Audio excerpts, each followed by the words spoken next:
नमस्कार किसान भाइयों। सोयाबीन की हम ज़्यादातर JS 9560 वैरायटी लेते हैं। वो इसलिए लेते हैं कि वो कम अवधि की वैरायटी है, लेकिन वो काफ़ी पुरानी वैरायटी हो गई है, जिसकी वजह से उसमें काफ़ी कीड़े और बीमारियां आती हैं।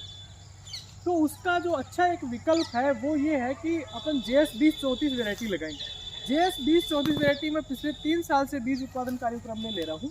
ये JS 2034 का ही फील्ड है और ये फसल 85 दिन की अभी हुई है, जो पक्के तैयार होगी। JS 2034 को किसान इसलिए नहीं लेता है कि इसके साथ कुछ भ्रांतियां हैं। जैसे एक तो ये है कि ये काफ़ी लंबी अवधि की है, तो ऐसा नहीं है। JS 9560 से ये 4-5 दिन ही आगे जाती है। यदि आपकी 9560 है, 80-85 दिन में आती है, तो ये 85 और 90 दिन में आराम से आ जाती है। दूसरा सबसे मोटी भ्रांति इसके साथ ये है कि ये इसकी हाइट बहुत ज़्यादा नहीं बढ़ती है और इसलिए कंबाइन से अपन नहीं काट पाते हैं, लेकिन ऐसा नहीं है। जैसे अब 2021 है, इसमें अब की बार अपने काफ़ी मानसून लेट आया था और काफ़ी बारिश हुई, तो इसलिए बहुत अच्छी JS 2034 की ग्रोथ अपने को नहीं मिली। लेकिन आप यहाँ देख सकते हो इस फील्ड के अंदर ये ऊंचा थोड़ा फील्ड है।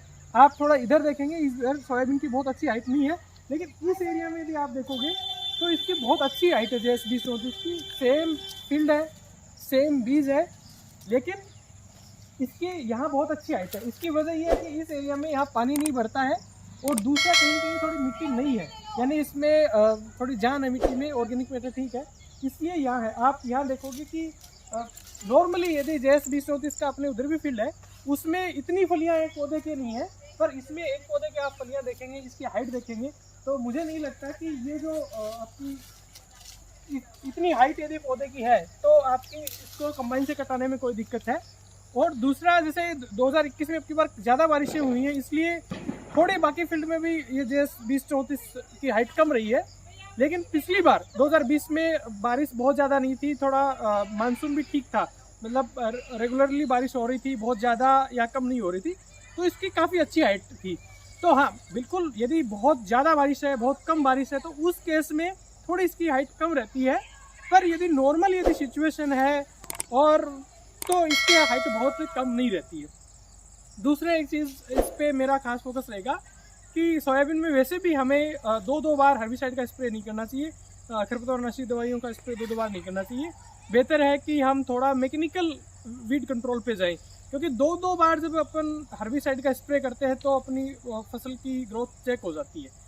और दूसरा कहीं न कहीं ये भी है कि अपन बुआई के ऐसे तरीके अपनाए, कुछ मध्य प्रदेश और झालावाड़ और इवन 12 जिले के कोटा रीजन के भी किसान अपना रहे हैं कि वो सोयाबीन को डोलियों पे ओढ़ते हैं कि सोयाबीन उसमें कम गलती है। तो आप देखेंगे इस फील्ड में उस साइड है वो उतनी ज़्यादा हाइट नहीं है, लेकिन इस एरिया में बहुत अच्छी हाइट है और सेम ही बीज है और उसको कंबाइन से कटाने में कोई दिक्कत नहीं है। जनरली JS 2034 में इतनी फलियाँ आती नहीं है, लेकिन आप देख पा रहे हैं कि इसमें बहुत अच्छी फलियाँ हैं। तो कहने का मतलब ये है कि आप JS 9560 को छोड़ के उसको रिप्लेस करके आप धीरे धीरे JS 2034 पे आ सकते हैं। इवन आप लोगों का, किसानों का ये फीडबैक है कि साहब जब ज़्यादा बारिश होती है तो JS 9560 गल जाती है, लेकिन JS 2034 गलती नहीं है और यील्ड भी उससे तो कम नहीं है, उतनी ही है, 22 से 25 क्विंटल पर हेक्टर के आसपास आराम से इसकी यील्ड निकल जाती है। तो कम अवधि में JS 2034 9560 का एक अच्छा विकल्प है। नॉर्मल परिस्थिति में बहुत कम हाइट भी नहीं रहती है, हाँ, लेकिन बहुत कम या ज़्यादा बारिश है तो इसकी हाइट कम रहती है, लेकिन नॉर्मल परिस्थिति में नहीं रहती है। और दूसरा, हमें 2-2 बार हर्बिसाइड का स्प्रे नहीं करके हम मैकेनिकल वीड कंट्रोल पे जाएं, बीच में चाहे कुल्फा वगैरह निकालें और अपन डोरियों पे सोयाबीन हो रहे हैं ताकि अपनी गले नहीं। आप देख रहे हो उधर जहाँ पानी बढ़ता है वहाँ इसकी हाइट कम है और यहाँ पानी नहीं बढ़ता है, काफ़ी अच्छी हाइट है और बहुत अच्छे से दाना पक रहा है, काफ़ी मोटा दाना है।